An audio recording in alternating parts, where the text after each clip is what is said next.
Je profitais de mon jour de congé, me prélassant sur mon canapé en regardant Netflix, quand mon téléphone a sonné. Le nom de maman est apparu à l'écran. J'ai hésité un moment avant de répondre. Salut, Ruby, comment vas-tu? La voix de maman avait cette intonation douce et insinuante qu'elle utilisait toujours quand elle voulait quelque chose. Bien. Je me détends, c'est tout. Qu'est-ce qui se passe, ai-je demandé, me préparant déjà. Eh bien, j'ai une petite faveur à te demander, dit-elle, confirmant mes soupçons. Ton frère vient de quitter son appartement. Son bail est terminé et il a quelques problèmes financiers temporaires. J'ai soupiré. Jack avait 26 ans, 4 de moins que moi, et il n'avait jamais réussi à mettre sa vie sur les rails. Il passait d'un emploi à l'autre, d'une relation à l'autre, toujours avec une excuse pour expliquer pourquoi les choses tournaient mal. Maman, où veux-tu en venir, ai-je demandé, même si je le savais déjà. Eh bien, tu as cet appartement vide depuis ton divorce avec Mark, dit-elle en élevant la voix. Jack a besoin d'un endroit où rester jusqu'à ce qu'il se remette sur pied. J'ai pensé qu'il pourrait peut-être y rester un moment, juste le temps de régler ses affaires. J'ai fermé les yeux et pris une profonde inspiration. Cet appartement était mon filet de sécurité financier. Après mon divorce il y a 3 ans, j'avais gardé l'appartement que nous avions acheté ensemble dans le cadre de l'accord. 2 ans plus tard, je m'étais acheté un meilleur logement dans un meilleur quartier, en contractant une lourde hypothèque. Mon plan était de louer l'ancien appartement pour m'aider à couvrir mes mensualités. Maman, je comptais louer cet endroit, lui ai-je rappelé. J'ai besoin des revenus locatifs pour m'aider avec mon hypothèque. Je sais, chérie, mais on parle de la famille. Jack a vraiment besoin d'aide en ce moment. Tu t'en sors si bien dans ton travail de marketing et lui, il a du mal. Ce ne serait que temporaire. Je savais ce que « temporaire » signifiait dans le vocabulaire de Jack. Je savais aussi que si je refusais, maman remettrait ça sur le tapis à chaque réunion de famille pendant la prochaine décennie, insinuant subtilement que j'avais abandonné mon frère au moment où il en avait besoin. D'accord, ai-je dit après une longue pause. Il peut y rester temporairement, mais j'insiste sur le mot temporairement, maman. Merci beaucoup. Jack sera si reconnaissant. Je vais lui dire tout de suite. Avant que je puisse poser d'autres conditions, elle a raccroché. J'ai jeté mon téléphone sur le coussin du canapé à côté de moi et j'ai gémi bruyamment. Adieu mes revenus locatifs. Une semaine plus tard, j'ai retrouvé Jack à l'ancien appartement avec ses quelques affaires. Il était exactement comme je m'y attendais, décontracté, relax, comme si rien au monde ne pouvait l'atteindre, bien qu'il soit essentiellement sans abri et sans emploi. Salut, sœurette, merci pour ça. Tu me sauves la vie, dit-il en me faisant une brève étreinte. Il sentait comme s'il venait de fumer une cigarette. Oui, eh bien, comme je l'ai dit à maman, c'est temporaire, ai-je dit en ouvrant la porte et en entrant. L'endroit était propre et vide, avec seulement les meubles de base que j'avais laissés. J'ai besoin de louer cet endroit à un moment donné. Bien sûr, dit Jack en regardant autour de lui. Je serai parti d'ici en un rien de temps. J'ai juste besoin de décrocher mon prochain boulot, tu sais. J'ai déjà quelques pistes prometteuses. J'avais déjà entendu ça avant. Jack, j'ai besoin que tu respectes quelques règles pendant que tu es ici. Il se tourna vers moi avec une expression légèrement agacée, mais il la dissimula rapidement. Bien sûr, vas-y, premièrement, ne fais emménager personne d'autre sans ma permission. Deuxièmement, nettoie derrière toi. Cet endroit doit être maintenu en bon état. Troisièmement, pas de fête bruyante. Les voisins me connaissent déjà et je ne veux pas de plainte. Quatrièmement, pas d'animaux de compagnie sans me demander d'abord. Jack leva les mains. Tout à fait raisonnable. Je te promets que je serai le locataire parfait. Tu ne sauras même pas que je suis là. Pendant les premières semaines, je suis restée sur mes gardes. Je passais après le travail à l'improviste et, à ma grande surprise, Jack semblait tenir ses promesses. L'appartement était raisonnablement propre. Aucune personne supplémentaire n'y vivait, et il m'a même préparé le dîner quelquefois quand je suis venue. Tu vois. Je t'avais dit que j'avais mûri, dit-il un soir alors que nous mangions des pâtes qu'il avait préparées. Je suis impressionné, ai-je admis. Peut-être que maman avait raison pour une fois. Quand j'allais chez mes parents pour nos traditionnels dîners du samedi, ils ne tarissaient pas d'éloges. C'est si bon de vous voir vous entendre tous les deux, dit maman en servant le pain de viande. La famille doit toujours aider la famille. Je suis fière de toi, Ruby. Papa hocha la tête en signe d'approbation. Jake dit, tu m'as beaucoup soutenu. C'est à ça que servent les frères et sœurs. J'ai ressenti une lueur chaleureuse d'approbation que je n'avais pas sentie de leur part depuis des années. Peut-être que ce n'était pas une si mauvaise situation, après tout. Après environ 2 mois, j'ai baissé ma garde. Le travail est devenu plus intense et je sortais avec quelqu'un de nouveau.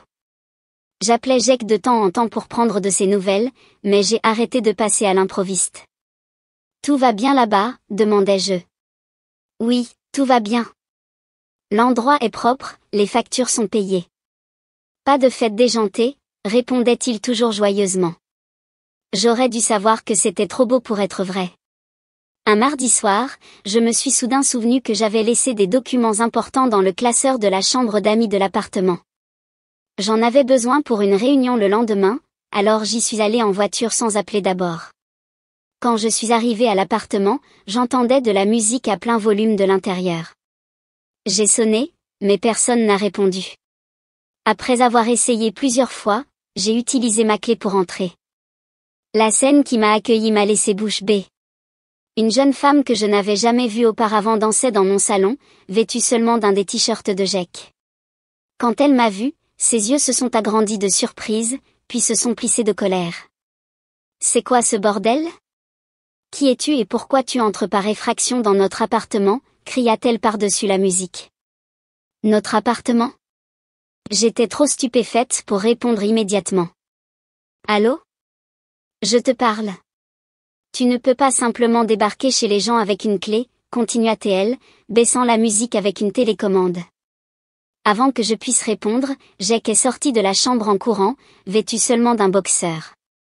Son visage s'est décomposé quand il m'a vu. « Ruby. Je ne savais pas que tu venais, bégaya-t-il. Clairement, dis-je, retrouvant ma voix. Qui est-ce ? La fille croisa les bras. C'est plutôt à moi de te demander qui tu es. Je suis Ruby. Je suis la propriétaire de cet appartement. Je me suis tournée vers Jake. Ça te dérange d'expliquer ? C'est Amber, dit Jake, se plaçant entre nous. Ma petite amie. Elle avait besoin d'un endroit où rester, et tu l'as fait emménager avec toi sans me demander, ai-je terminé pour lui. Malgré le fait que la première règle était de ne faire emménager personne sans ma permission. Amber leva les yeux au ciel. Oh, mon Dieu. Tu es sérieuse, là ? On est des adultes. Jake n'a pas besoin de ta permission pour savoir qui peut rester dans son appartement. Ce n'est pas son appartement, dis-je fermement. C'est le mien. Ruby, allez, gémit Jake, arborant sa meilleure mine suppliante, la même qu'il utilisait depuis que nous étions enfants. Je l'aime. On est très sérieux l'un envers l'autre. J'allais te le dire, mais je savais que tu allais flipper.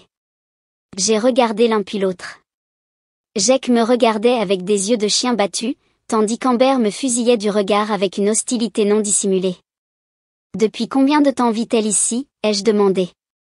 Environ 1 mois, a admis Jake. 1 mois entier. 1 mois entier, et il n'avait pas pris la peine de le mentionner. J'ai pris une profonde inspiration et j'ai compté jusqu'à 10 dans ma tête. Jake, on peut parler en privé 1 minute ?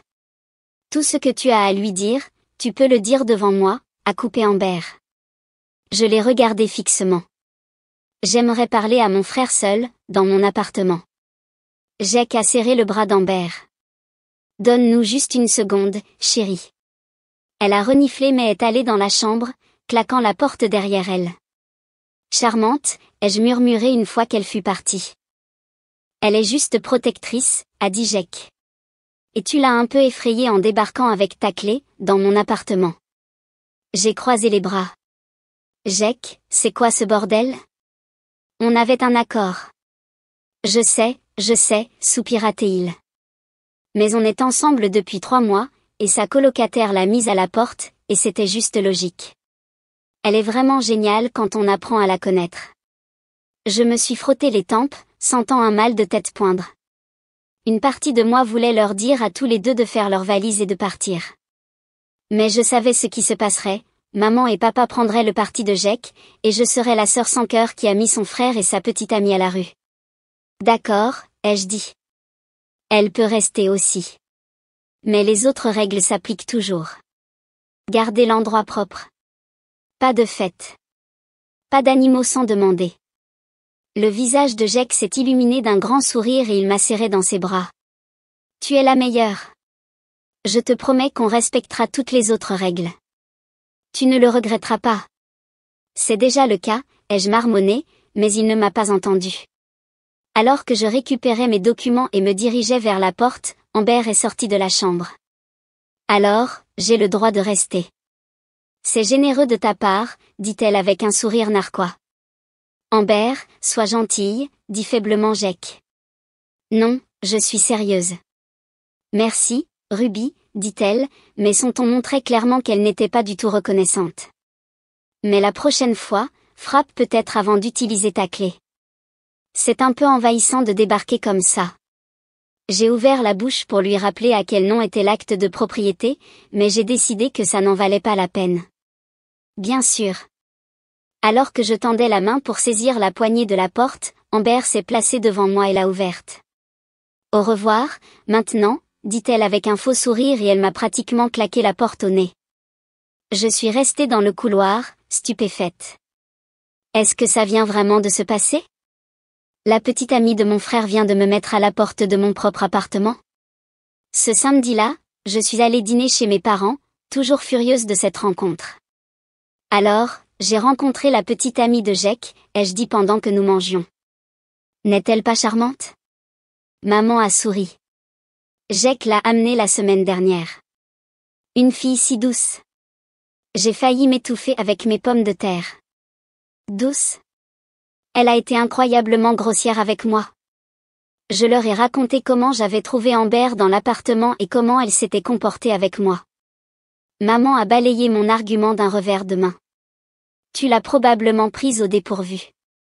Et utiliser ta clé sans prévenir, ça ferait peur à n'importe qui.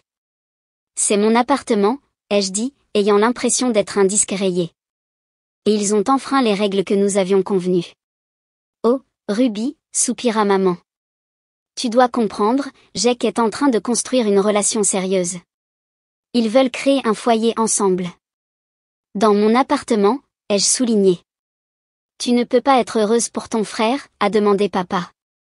Après ton divorce, tu devrais comprendre à quel point il est important de trouver quelqu'un. Ça faisait mal. Il savait que mon ex-mari m'avait trompée. Pourtant, d'une manière ou d'une autre, ils utilisaient mon mariage raté pour me faire culpabiliser à propos de Jake. Il ne s'agit pas de mon divorce, ai-je dit. Il s'agit du fait que Jake ne respecte pas notre accord. La famille est plus importante que les règles, a dit maman fermement. Tu as 2 appartements, Ruby. Ton frère n'en a aucun. Tu peux te permettre d'être généreuse. J'ai cessé d'essayer de leur faire comprendre et j'ai changé de sujet. La semaine suivante, j'ai reçu les factures de charges pour l'appartement de Jake, mon appartement. Je suis restée bouche bée en voyant les montants, presque le double de ce qu'ils étaient avant. J'ai appelé Jake immédiatement. Dis, tu as vu les factures de charges? Elles sont 2 fois plus élevées qu'elles ne devraient l'être. Qu'est-ce qui se passe? Eh bien, hésita-t-il, Amber aime prendre de très longs bains, très longs. Et elle dit qu'elle a besoin de lumière pour voir, alors elle laisse toutes les lumières allumées. J'ai fermé les yeux et j'ai de nouveau compté jusqu'à 10. Jake, c'est moi qui paie ces factures. Je sais. Je suis désolée. Je vais lui en parler. S'il te plaît, fais-le, ai-je dit. Je ne peux pas me permettre ce genre d'augmentation. Promis, Sœurette, je m'en occupe. Je voulais le croire, mais une partie de moi savait qu'il valait mieux ne pas le faire. 3 semaines plus tard, mon téléphone a sonné. C'était Madame Patel, la vieille dame qui vivait de l'autre côté du couloir de mon appartement. Mademoiselle Ruby, je suis désolée de vous déranger, dit-elle avec son léger accent, mais il y a eu des fêtes très bruyantes dans votre appartement. Plusieurs soirs, très tard. Trop de bruit, trop de monde. Je me suis excusée abondamment, promettant de régler le problème, même si la colère bouillonnait en moi. D'abord la colocataire non autorisée, puis les factures, maintenant les fêtes. Jack avait enfreint absolument toutes les règles. Le lendemain, je suis allée à l'appartement en voiture après le travail. J'ai frappé à la porte, puis j'ai sonné, mais personne n'a répondu. J'ai essayé ma clé, mais elle ne tournait pas dans la serrure. J'ai regardé la porte avec incrédulité. Ils avaient changé les serrures. Ils avaient changé les serrures de mon appartement. J'étais plus que furieuse maintenant. Je suis descendue à ma voiture et j'ai décidé d'attendre. 2 heures plus tard, Jack et Amber sont apparus, se dirigeant vers l'entrée de l'immeuble. Je les ai suivis à l'intérieur et j'ai pris l'ascenseur. Quand ils sont arrivés à la porte de l'appartement, j'ai crié « Jack ». Il s'est retourné, son visage s'est décomposé en me voyant. Amber avait l'air agacée. « Qu'est-ce que tu fais ici ?» a-t-elle demandé. « On doit parler de la raison pour laquelle ma clé ne fonctionne plus », ai-je dit, ma voix maintenant à peine contenue. Jack a au moins eu la décence d'avoir l'air embarrassé. « Ruby, je peux t'expliquer. » Parlons à l'intérieur, ai-je insisté, bousculant Amber, qui m'a regardé avec mépris mais s'est écartée. Une fois à l'intérieur, j'ai remarqué que l'appartement était plus en désordre qu'auparavant. Des bouteilles de bière vides traînaient sur le comptoir de la cuisine, et les meubles du salon avaient été réarrangés. « Pourquoi as-tu changé les serrures ?» ai-je exigé. Avant que Jack puisse répondre, Amber est intervenue. « Je n'aimais pas l'idée que tu puisses débarquer quand tu voulais. C'est flippant. » Je me suis tournée vers Jack. « Tu étais d'accord avec ça ?» Il a regardé le sol, puis a hoché légèrement la tête. « Tu sais quoi ? J'en ai assez, » ai-je dit. « Madame Patel m'a appelé hier. Elle dit que vous avez fait des fêtes bruyantes. Cette vieille bique devrait s'occuper de ses affaires, » a marmonné Amber. « Les voisins sont mes affaires, » ai-je dit. « Et les factures de charge aussi, qui ont doublé depuis que tu as emménagé. » Jack a fait un pas en avant.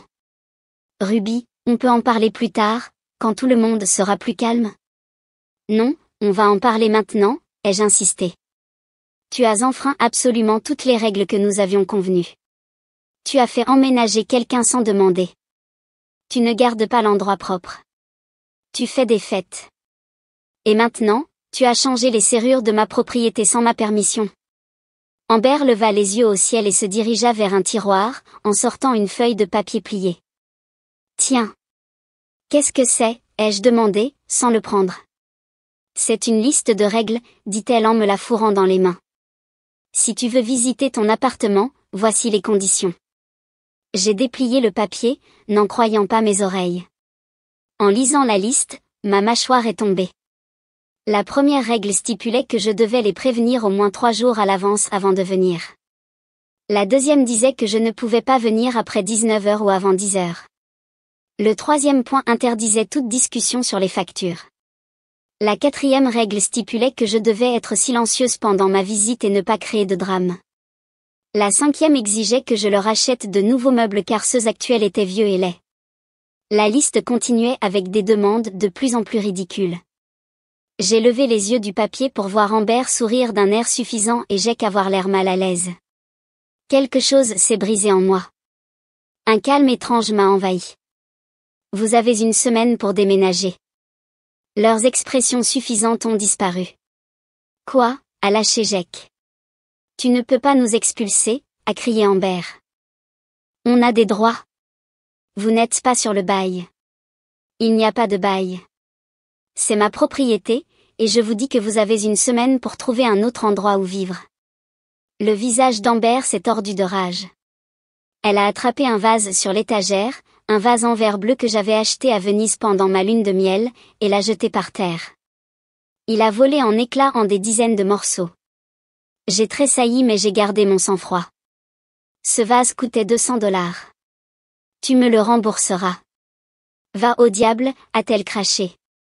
Elle a tendu la main pour attraper un autre objet de décoration, un bol en céramique.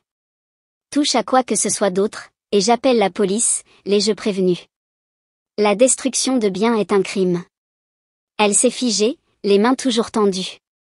Une semaine, ai-je répété, puis je me suis retournée et je suis partie. En fermant la porte derrière moi, j'ai entendu Amber crier des obscénités, avec Jake qui essayait de la calmer. J'ai marché jusqu'à ma voiture la tête haute, mais une fois à l'intérieur, mes mains ont commencé à trembler. Je n'avais jamais tenu tête à Jake comme ça auparavant. Je venais d'entrer dans mon allée quand mon téléphone a sonné. Le nom de maman est apparu à l'écran. Génial. Jake l'avait déjà appelé. Allô, ai-je répondu, me préparant. Ruby, qu'est-ce qui te prend, a-t-elle commencé immédiatement. Jake vient de nous appeler en pleurs. Comment as-tu pu mettre ton frère et sa petite amie à la rue? Maman, ils ont changé les serrures de mon appartement sans me demander.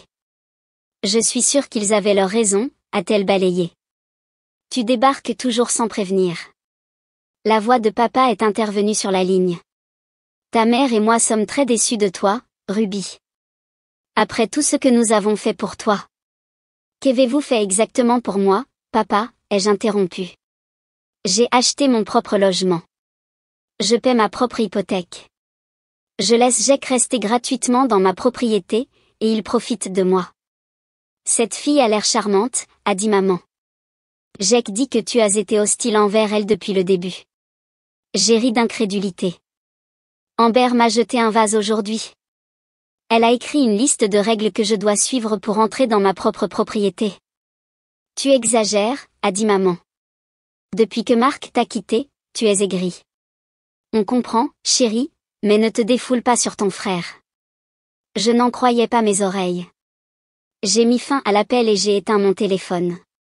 Je suis restée assise dans ma voiture pendant un long moment, regardant dans le vide, laissant la colère et la peine m'envahir. Le lendemain, j'ai appelé un ami avocat pour m'assurer que j'étais dans mon bon droit d'expulser Jake et Amber. Il a confirmé que, puisqu'il n'était sur aucun bail et que la propriété était à mon nom, je pouvais légalement leur demander de partir. J'ai également pris des dispositions pour qu'un serrurier me rejoigne à l'appartement la semaine suivante.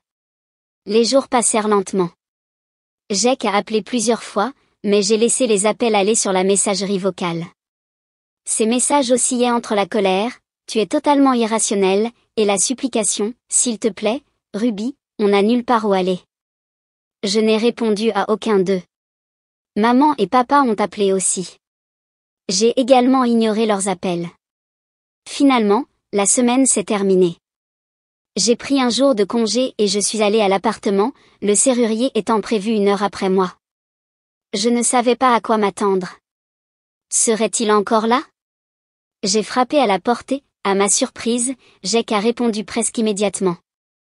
Il avait les yeux rouges et l'air fatigué. On a presque fini de faire nos bagages, dit-il à voix basse. J'ai hoché la tête et je suis entrée. L'appartement était un désastre. Des boîtes et des sacs partout. Amber était dans la chambre, fourrant des vêtements dans une valise. Où allez-vous aller, ai-je demandé malgré moi. Maman et papa ont dit qu'on pouvait rester chez eux jusqu'à ce qu'on trouve quelque chose, a répondu Jake, sans me regarder dans les yeux. J'ai ressenti une petite pointe de culpabilité, que j'ai rapidement réprimée. C'était la conséquence de leurs actions, pas des miennes. Nous n'avons pas beaucoup parlé pendant qu'ils finissaient de faire leurs valises. Amber a refusé de me regarder, se déplaçant comme si j'étais invisible. Quand ils ont finalement été prêts à partir, elle a jeté les clés par terre à mes pieds sans un mot. Amber, a dit faiblement Jake, mais elle était déjà sortie. Jake est resté un moment. Je suis désolé pour le vase, a-t-il dit. Et les serrures. C'était l'idée d'Amber, mais j'ai accepté. Tu acceptes toujours tout, Jake, ai-je dit. C'est ça ton problème. Il a hoché la tête tristement, puis a ramassé son dernier sac et est parti. Après le départ de Jake et Amber, j'ai inspecté les dégâts dans mon appartement. L'endroit était un désastre. Il y avait des taches sur la moquette, des éraflures sur les murs, et la salle de bain avait une couche de crasse qui m'a soulevé le cœur. La cuisine n'était pas beaucoup mieux. L'évier était plein de vaisselle sale, et quelque chose de non identifiable poussait dans le réfrigérateur. Le serrurier est arrivé et a changé toutes les serrures. Je l'ai payé un supplément pour installer un pêne dormant pour plus de sécurité. Pendant qu'il travaillait, j'ai commencé à nettoyer, remplissant sac poubelle après sac poubelle avec les déchets qu'ils avaient laissés derrière eux. Il m'a fallu 3 jours complets pour remettre l'appartement dans un état décent. J'ai dû engager des nettoyeurs professionnels pour la salle de bain et la cuisine, et j'ai fini par remplacer la moquette du salon. Au total, cela m'a coûté plus de 1 000 $ pour tout réparer. Une fois l'appartement propre, je l'ai mis en location. J'ai pris des photos professionnelles, rédigé une description détaillée et fixé un prix juste qui couvrirait mon hypothèque avec un petit extra pour l'entretien. En une semaine, j'avais plusieurs candidatures. J'ai examiné attentivement chaque locataire potentiel, vérifiant les références et effectuant des vérifications de crédit. Finalement, j'ai choisi une jeune médecin qui commençait son internat à l'hôpital local. Elle avait un excellent crédit, des revenus stables et pas d'animaux. Nous avons signé un bail en bonne et due forme, avec tous les détails clairement expliqués. Le jour où elle a emménagé, je lui ai remis les clés avec un sentiment d'accomplissement. C'est ainsi que ça aurait dû se passer, une transaction commerciale entre adultes responsables. En rentrant chez moi, je me suis sentie plus légère. Les revenus locatifs allaient considérablement m'aider à payer mon hypothèque, comme je l'avais prévu avant que Jack ne fasse tout dérailler. Pendant les semaines suivantes, j'ai profité de ma vie paisible. Je me suis concentrée sur le travail, j'ai commencé un cours de yoga et j'ai eu quelques rendez-vous. C'était agréable d'avoir à nouveau mon propre espace et mes propres limites. Mes parents ont finalement arrêté d'appeler, bien qu'ils envoyaient encore des SMS occasionnels me demandant arrêtez d'être têtu et de faire la paix avec ton frère. Je les ai supprimés sans répondre. Puis, environ un mois après que Jack et Amber aient déménagé, j'ai reçu un message de ma mère qui m'a fait m'arrêter. Ruby, je sais que tu es toujours en colère, mais j'ai besoin de te parler. C'est important. S'il te plaît, appelle-moi. Quelque chose dans le ton semblait différent. J'ai hésité, puis j'ai décidé de la rappeler. Maman, qu'est-ce qui se passe? Il y eut un lourd soupir à l'autre bout du fil. Ruby, je te dois des excuses. Amber n'est pas celle que nous pensions. Elle s'est appropriée la chambre d'amis comme si c'était sa suite personnelle. Elle laisse ses affaires partout, utilise toute l'eau chaude et se fâche si on lui demande de nettoyer. Ça me semble familier, ai-je dit sèchement. Elle nous a établi des règles dans notre propre maison, a dit maman, la voix légèrement brisée. Elle a dit à ton père qu'il ne pouvait pas regarder la télévision après 21h parce que le bruit la dérange. Et elle a invité des amis à dîner sans me demander d'abord. Je n'ai pas pu m'empêcher de ressentir une pointe de satisfaction. Ça doit être difficile pour vous. Maintenant, je vois ce que tu as dû supporter, a admis maman. Peux-tu parler à Jack, peut-être le convaincre, lui et Amber, de trouver leur propre logement? Ton père et moi sommes au bout du rouleau. J'ai ri d'incrédulité. Tu es sérieuse, là? Tu veux que je résolve ton problème après que vous ayez pris son parti contre moi? Ruby, s'il te plaît. Nous avons fait une erreur. Nous sommes tes parents, et je suis votre fille, ai-je répondu. Mais ça ne vous a pas empêché de m'accuser d'être jalouse et aigrie. Ça ne vous a pas empêché de rejeter tout ce que je disais sur la façon dont il me traitait, moi et ma propriété. Nous avions tort, a dit maman à voix basse. Je suis désolée. Les excuses auraient dû faire du bien, mais c'était trop peu, trop tard. Maman, vous et papa avez créé cette situation. Vous avez encouragé le comportement de Jack toute sa vie. Vous lui avez appris que les règles ne s'appliquent pas à lui et que quelqu'un d'autre nettoiera toujours ses dégâts. Qu'est-ce qu'on est censé faire avec eux, a demandé maman, semblant véritablement perdue. C'est leur problème à résoudre, pas le mien. Tout comme mon appartement était mon problème, tu te souviens? Il y eut un long silence à l'autre bout. Est-ce que tu nous reparleras au moins? Viendras-tu dîner samedi? J'ai réfléchi. Une partie de moi voulait s'accrocher à ma colère, les faire souffrir de la même manière qu'ils m'avaient fait souffrir. Mais une autre partie a reconnu que cela pourrait être une opportunité pour un réel changement dans la dynamique de notre famille. Je vais y réfléchir, ai-je finalement dit, mais je ne vais pas arranger ça pour vous. Je comprends, a dit maman. On t'aime, Ruby. Après avoir raccroché, je me suis assise sur mon canapé, digérant la conversation. Il y avait une certaine justice poétique à ce que mes parents goûtent à ce que j'avais vécu. Peut-être qu'ils comprendraient maintenant pourquoi j'avais pris la position que j'avais prise. Au cours des jours suivants, j'ai réfléchi à l'opportunité d'aller au dîner du samedi. Finalement, j'ai décidé d'y aller, non pas pour résoudre leurs problèmes, mais pour établir de nouvelles limites pour notre relation à l'avenir. Quant à Jake et Amber, je ne ressentais aucune obligation de les aider. Mon frère avait fait ses choix, et maintenant il pouvait vivre avec. Si cette expérience le forçait enfin à grandir et à assumer la responsabilité de sa vie, peut-être que quelque chose de bon en sortirait.